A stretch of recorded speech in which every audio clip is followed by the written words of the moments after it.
Chapitre 11 La croisée des chemins. Tous les trois restèrent immobiles, regardant vers le bas dans un silence inquiet. Ce qui était arrivé à Sournois n'était pas un choc, mais c'était quand même difficile à digérer.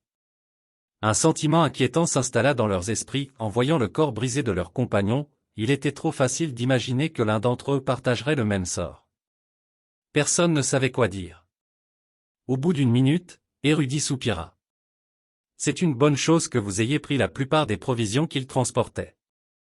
Un peu cruel, mais pas faux, pensa Sonny en jetant un regard attentif à l'esclave plus âgé. Érudit fronça les sourcils, réalisant que son masque de gentleman au grand cœur avait glissé pendant une seconde, et se dépêcha d'ajouter d'un ton sombre. Puisses-tu reposer en paix, mon ami. Waouh! Quelle performance! En fait, Sonny n'avait pas cru une seconde à son acte bienveillant. Tous les enfants des faubourgs savaient que les gens qui agissaient gentiment sans raison étaient ceux dont il fallait le plus se méfier. C'étaient soit des imbéciles, soit des monstres. Érudit n'avait pas l'air d'un imbécile, alors Sonny s'était méfié de lui dès leur rencontre.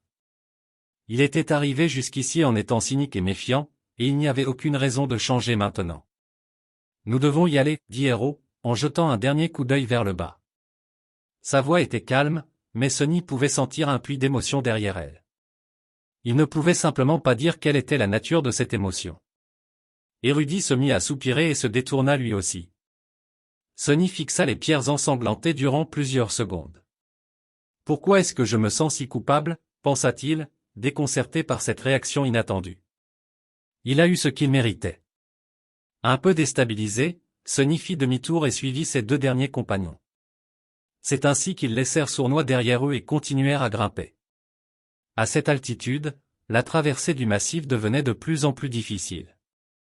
Le vent les frappait avec assez de force pour déséquilibrer une personne si elle n'était pas prudente, et chaque pas semblait être un pari.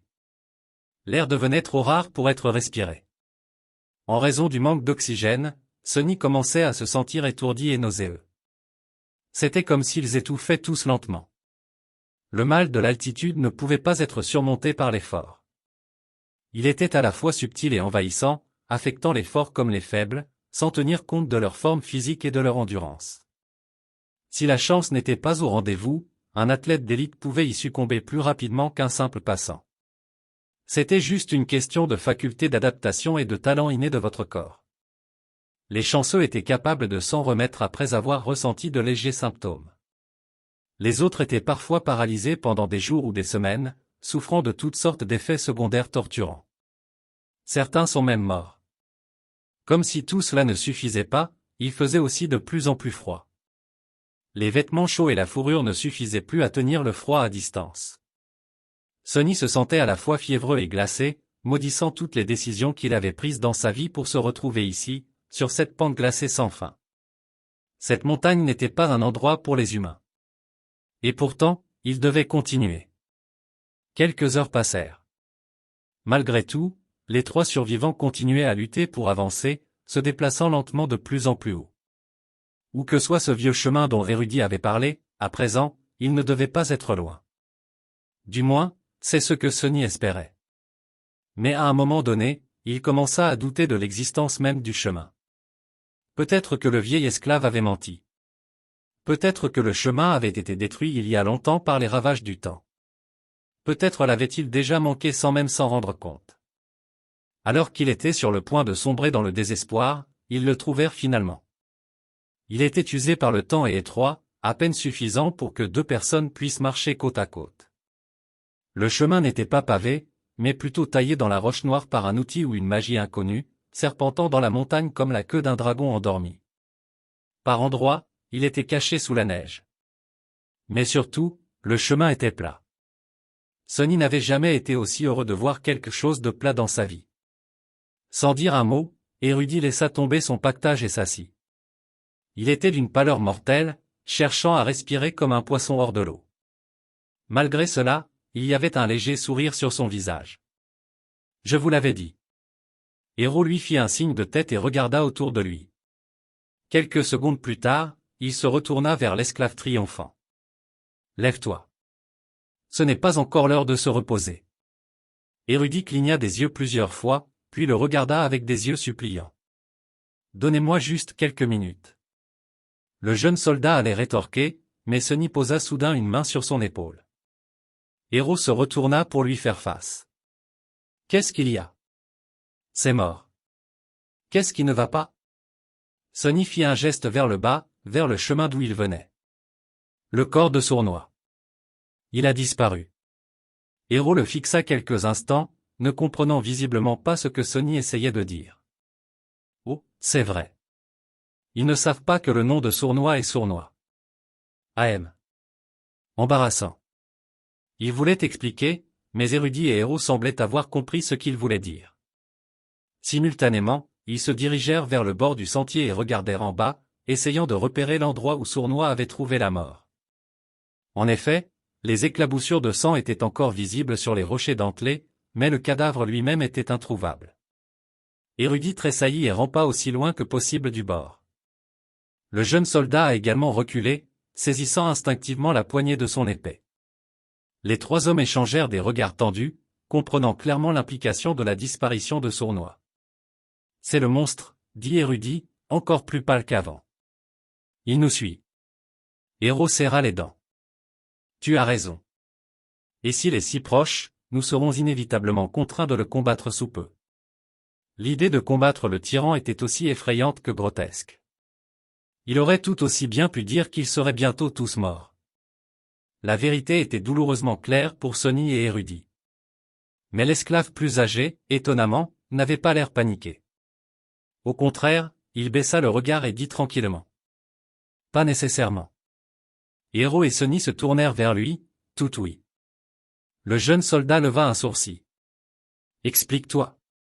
Ça y est, c'est parti. Érudit soupira. La bête nous a suivis jusqu'ici en une journée seulement. Cela signifie qu'il y a deux possibilités des plus probables. Soit elle est assez intelligente pour savoir où nous allons, soit elle suit l'odeur du sang. Après avoir réfléchi un moment, Héros hocha la tête, acceptant cette logique. L'esclave plus âgé sourit légèrement et continua. Que ce soit l'un ou l'autre, nous pouvons le détourner de notre piste et gagner du temps. Comment faisons-nous cela? Malgré l'urgence dans la voix de Héros, Érudit hésita et resta silencieux. Pourquoi ne réponds-tu pas? Parle. Le vieil esclave soupira de nouveau et lentement, comme contre sa volonté, répondit. Sonny attendait ce moment depuis un moment maintenant. Nous allons devoir faire saigner le garçon. Le traîner le long du chemin, puis le laisser là comme appât et remonter ensuite. Son sacrifice nous sauvera la vie. Pile au bon moment. Si Sonny n'était pas fou et effrayé, bien sûr, il aurait souri. Son jugement, semble-t-il, était étrangement juste. L'affirmation est toujours agréable, mais pas dans une situation où avoir raison signifie aussi être potentiellement utilisé comme appât pour les monstres. Il se souvint des mots que Érudit avait prononcés lorsque Sournois faisait campagne pour que Sonny soit tué, ne sois pas trop hâtif, mon ami. Le garçon pourrait s'avérer utile plus tard. Ces mots, qui semblaient bienveillants à l'époque, cachaient maintenant un sens beaucoup plus sinistre. Quel salaud! Maintenant, tout dépendait de la décision de Héros quant à l'exécution du plan de Érudit. Le jeune soldat cligna des yeux, stupéfait. Qu'est-ce que tu entends par « le faire saigner » Érudit secoua la tête. C'est simple, en réalité. Si le monstre sait où nous allons, nous n'avons pas d'autre choix que d'abandonner nos plans pour atteindre le col et passer par le sommet de la montagne. Si le monstre suit l'odeur du sang, nous devons utiliser l'un de nous comme appât pour l'induire en erreur. Il fit une pause. Ce n'est qu'en laissant un homme qui saigne plus loin sur le chemin que nous pourrons éviter la poursuite de manière fiable, peu importe comment il nous suit. Héros resta immobile, ses yeux passant de Érudit à Sonny. Après quelques secondes, il dit. Comment peux-tu te résoudre à proposer quelque chose d'aussi vil? L'esclave feignit magistralement d'avoir l'air affligé et sombre. Bien sûr, cela me peine. Mais si nous ne faisons rien, nous allons mourir tous les trois. De cette façon, au moins, la mort du garçon sauvera deux vies. Les dieux le récompenseront pour son sacrifice. Ça alors, quelle langue de bois. Je suis presque convaincu à mon tour. Le jeune soldat ouvrit la bouche, puis la referma, hésitant. Sonny observait en silence les deux autres survivants, mesurant ses chances d'arriver en tête lors d'un combat. Érudit était déjà à mi-chemin de l'état de cadavre, donc le maîtriser ne serait pas un problème. Héros, par contre, lui, représentait un obstacle.